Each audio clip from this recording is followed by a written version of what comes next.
जन्मदात्याच बापाने घेतला लेकरांच्या जीवाचा घोट। दाट जंगलात सापडला चिमुकलीचा निर्जीव देह। 5 वर्षांचा आर्यन मृत्यूच्या दारातून परतला। बाबांसोबत फिरायला गेलेली 2 लेकरं, पण परत आलं फक्त एकच। एका वडिलांच्या हातात लेकराचं आयुष्य सुरक्षित असतं, त्याच हातांनी जर त्यांच्या गळ्यावरच आवळा बसला तर? पुणे जिल्ह्यातल्या जुन्नर तालुक्यात घडलेली ही घटना ऐकताना अंगावर अक्षरशः काटा येतो। मुलांना फिरवून आणतो असं सांगून घराबाहेर पडलेले वडील थेट दाट जंगलात पोहोचतात आणि काही तासांनी त्या जंगलातून समोर येतं एक असं सत्य ज्याने संपूर्ण महाराष्ट्र हादरला आहे। एका बाजूला 3.5 वर्षांच्या चिमुकलीचा निर्जीव मृतदेह, तर दुसऱ्या बाजूला मृत्यूच्या दारातून परतलेला 5 वर्षांचा मुलगा। नेमकं त्या जंगलात काय घडलं होतं? एका वडिलांच्या मनात एवढा काळा विचार आला तरी कसा? आणि त्या निष्पाप लेकरांचा दोष तरी काय? सर्व जाणून घेणार आहोत या व्हिडिओमधून, त्यामुळे हा व्हिडिओ शेवटपर्यंत नक्की पहा। जुन्नर तालुक्यातील आळेखिंड परिसरात घडलेली ही घटना फक्त एक गुन्हा नाही, तर माणुसकीला काळीमा फासणारी आणि थरकाप उडवणारी घटना आहे। आरोपी सागर सदाशिव शिंदे, वय अवघं 29 वर्ष, राहणार मोशी। बाहेरून पाहिलं तर एक सामान्य तरुण, 2 मुलांचा बाप, पण त्याच्या मनात एवढं भयंकर वादळ सुरू होतं याची कल्पनाही कुणाला नव्हती। पोलिसांच्या तपासात समोर आलेल्या माहितीनुसार आरोपीची पत्नी 6 ते 7 महिन्यांपूर्वी त्याला सोडून गेली होती।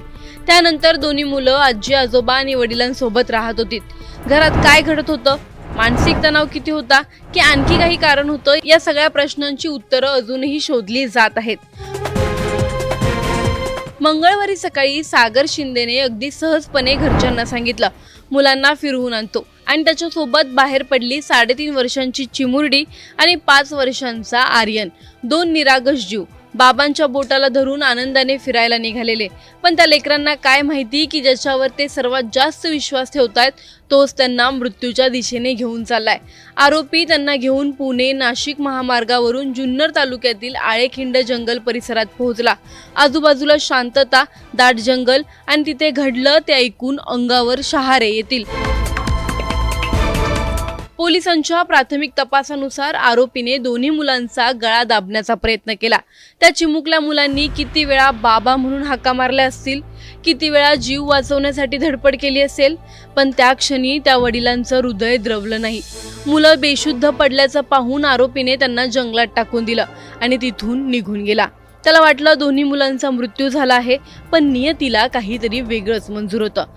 रात्रभर त्या जंगलात पडून राहिल्यानंतर बुधवारी सकाळी 5 वर्षांचा आर्यन शुद्धीवर आला। अंगभर वेदना, डोळ्यात भीती आणि बाजूला न हलणारी ताई। तो छोटासा मुलगा घाबरत रडत जंगलातून बाहेर आला आणि हायवेच्या दिशेने चालू लागला। आळे गावातील काही ग्रामस्थ मॉर्निंग वॉकसाठी बाहेर पडले होते। त्यांना रस्त्याच्या बाजूला एक लहान मुलगा रडताना दिसला। त्यांनी त्याला जवळ घेतलं। पोलिसांना माहिती देण्यात आली। पोलिसांनी विचारलं तेव्हा तो मुलगा थरथरत एवढंच म्हणाला, मी पप्पा आणि ताई सोबत इथे आलो होतो, त्यांनी मला इथे सोडलं। त्या एका वाक्याने पोलिसांच्याही अंगावर काटा आला। पोलीस निरीक्षक विश्वास जाधव यांनी तत्काळ तपास सुरू केला। मुलाच्या बोलण्यातून त्याची आत्या शिरपूरला राहत असल्याचं समोर आलं। त्यानंतर पोलिसांनी मुलाचा फोटो नातेवाईकांना पाठवला आणि त्याची ओळख पटली। तपासाची चक्र वेगाने फिरू लागली आणि संशयाची सुई थेट सागर शिंदेकडे वळली। दरम्यान पोलिसांना माहिती मिळाली की आरोपी परिसरातील एका पान टपरीवर बसलेला आहे। पोलिसांनी तात्काळ त्याला ताब्यात घेतलं। सुरुवातीला उडवाउडवीची उत्तरं देणाऱ्या सागरने अखेर चौकशीत गुन्ह्याची कबुली दिली। त्यानंतर पोलिसांनी जंगल परिसरात शोध मोहीम सुरू केली आणि काही वेळातच दाट झाडीत 3.5 वर्षांच्या चिमुरडीचा निर्जीव देह आढळून आला। छोटंसं शरीर, निष्पाप चेहरा आणि संपलेलं आयुष्य। त्या दृश्याने पोलिसांनाही धक्का बसला। एका निष्पाप लेकराचा जीव तिच्या स्वतःच्या वडिलांनी घेतल्याची जाणीव अनेकांना सुन्न करून गेली। या प्रकरणी पोलिसांनी आरोपी विरोधात भारतीय न्याय संहिता 2023 अंतर्गत कलम 103, 109, 93 आणि 238 नुसार गुन्हा दाखल केला असून पुढील तपास अजूनही सुरू आहे। ज्या वडिलांच्या कुशीत मुलं सर्वात सुरक्षित असतात त्याच वडिलांच्या मनात एवढी निर्दयी भावना आली तरी कशी? त्या छोट्या चिमुरडीचं नेमकं काय चुकलं होतं? 5 वर्षांचा आर्यन आयुष्यभर त्या काळ्या रात्रीचं भय विसरू शकेल का? आई वडिलांच्या भांडणाची शिक्षा या निष्पाप लेकरांना का मिळाली? आणि समाज म्हणून आपण इतके संवेदनहीन होत चाललो आहोत का की आता रक्ताची नाती सुद्धा सुरक्षित राहिलेली नाहीत? तुम्हाला या प्रकरणी काय वाटतं? आम्हाला कमेंटमध्ये नक्की कळवा. व्हिडिओ लाईक व शेअर करायला विसरू नका. तसंच अशा नवनवीन अपडेट्ससाठी व माहितीपूर्ण व्हिडिओजसाठी फॉलो करा. आळेफाटा पोलीस स्टेशनच्या हद्दीमध्ये दिनांक 6/5/2026 रोजी सकाळी 8 वाजता सकाळी मॉर्निंग वॉकला जे आपल्या आळे गावातील ग्रामस्थ जातात त्यांना एक लहान मुलगा 5.5 वर्षाचा रडताना मिळून आला हायवेच्या बाजूला. मग त्यांना संशय आल्यानंतर त्यांनी पोलीस स्टेशनला खबर दिली आणि आम्ही त्याला मुलाला पोलीस स्टेशनला आणून त्याच्याकडे आम्ही चौकशी केली असता तो 5.5 वर्षाचा आहे. फक्त त्याला काही जास्त बोलता येत नाही. फक्त मला इथं मी पप्पा आणि माझ्या ताईसोबत आलो आणि मला इथं सोडलं आणि पप्पा आणि ताई दोघंजण इथून निघून गेले एवढंच तो सांगत होता.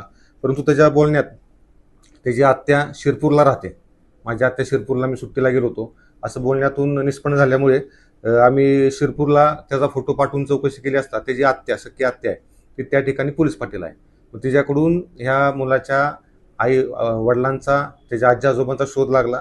त्यानंतर ते आत्या आजी आजोबा सगळे पोलीस स्टेशनला आले.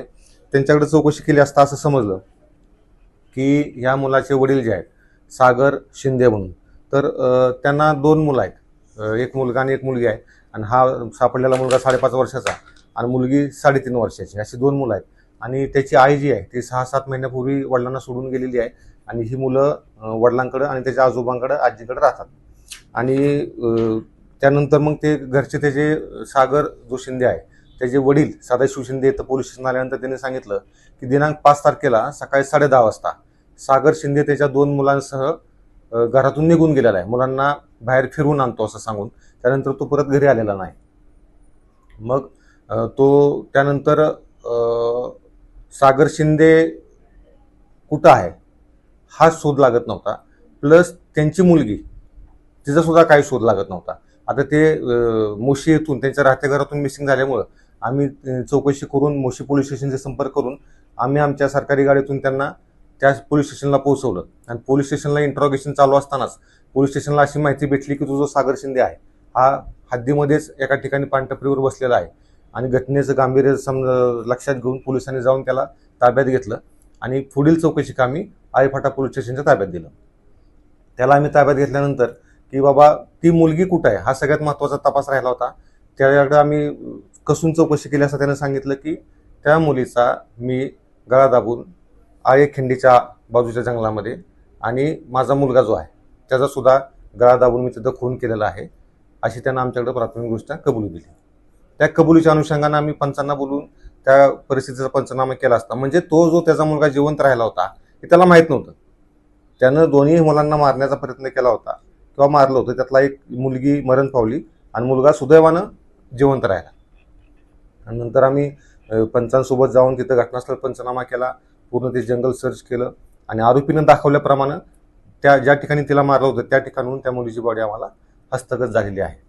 त्यानंतर पोलिसांनी आम्हीच फिर्याद देऊन ती तक्रार दाखल केलेली आहे आणि त्या अनुषंगानं पोलीस स्टेशनला CR नंबर 133/2026 भारतीय न्याय संहिता 2023 कलम 103(1), 109, 93 आणि 238 याप्रमाणे गुन्हा दाखल करण्यात आलेला आहे. आणि आरोपी सागर सदाशिव शिंदे वय 29 वर्ष राहणार गायकवाड वस्ती मोशी तालुका हवेली जिल्हा पुणे या सदर गुन्ह्यात अटक करण्यात आलेली आहे. सदरचा तपास हा पुणे ग्रामीण जिल्ह्याचे SP संदीप सिंह गिल साहेब, रमेश चोपडे साहेब अपर पोलीस अधीक्षक, आमचे डिव्हिजनचे पाटील साहेब, DYSP पाटील साहेब, तसेच प्रमोद क्षीरसागर LCB PI यांच्या मार्गदर्शनाखाली माझ्या पोलीस स्टेशनचे API अमोल पनाळकर, PSI टावरे, हवालदार गायकवाड, पंकज पारखे, अमित माळुंजे, पोपट कोकाटे, विकास गोसावी, PC आरगडे, खुने, जगताप, तांगडकर, रानडे यांनी केलेला आहे. आणि ह्या बाबतीत मी दिवसभरामध्ये काल ह्या चौकशी करत असताना माननीय DYSP साहेब पाटील साहेबांचे खूप मोलाचे मार्गदर्शन भेटलेलं आहे. त्यांनी केलेल्या मार्गदर्शनामुळेच आम्ही कमीत कमी वेळामध्ये हा गुन्हा उघडकीस आणू शकलो.